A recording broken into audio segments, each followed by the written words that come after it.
while Europe is more energy secure, its cost of energy is now higher. So that means that Europe will need to accelerate the energy transition, likely for economic competitive reasons, apart from climate change goals, because importing US LNG and other natural gas is more expensive than Russian natural gas.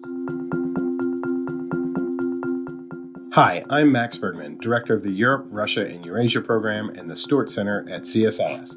And I'm here to talk about my recent report with Cy McGeady, Otto Svensson, Matthias Zacharias, and Ignacio Urbasas.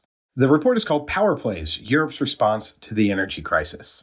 This report looks at how Europe responded to the 2022 energy crisis in Europe after Russia invaded Ukraine. Europe had effectively banked on being interdependent with Russia, had built its economy on Russian energy supplies. And in fact, at the time of Russia's invasion in 2022, was doubling down on that with the completion of the Nord Stream 2 pipeline.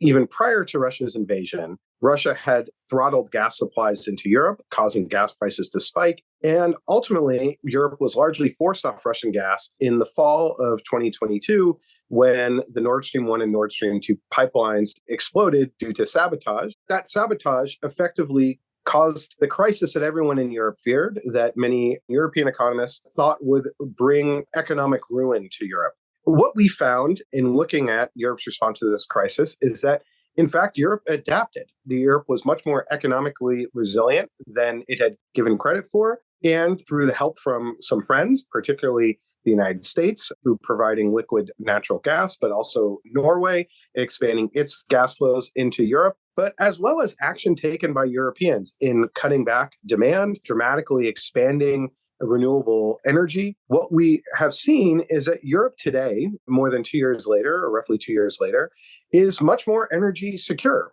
Now, this costs a lot of money. In fact, the price spikes were incredibly high. But the impact of those high prices weren't felt in support for Ukraine. Europeans remain united in their support for Ukraine. However, I think it did have a political fallout in making incumbents largely unpopular, I think, across the political landscape, particularly, and we see this most vividly in France and in Germany.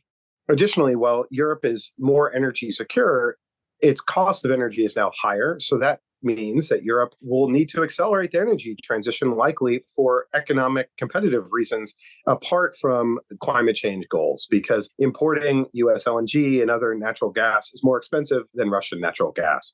I think the other thing we learned is that the European Union plays a really important role when it comes to Europe responding to crises. And once again, here was a crisis impacting Europe's economy, Europe's energy situation, and the EU really responded by setting clear targets for demand reductions and for how to navigate through this crisis.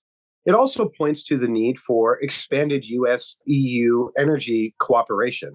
Much of the US-EU engagement has been focused on the climate side, but there's a real need to really expand our energy dialogue. And that has been incredibly important throughout this crisis, particularly when it comes to LNG supplies, but I think will be incredibly important going forward as well. And lastly, this really demonstrates, this crisis, that democracies are quite resilient and that democratic market economies can respond to crises in ways that surprise us and can be quite impressive. And so those doom and gloom scenarios that were forecast that if Europe were to be suddenly cut off Russian gas, well, we just went through that experiment and it turned out that Europe, has come out on the other end, in fact, probably more energy secure than it was before.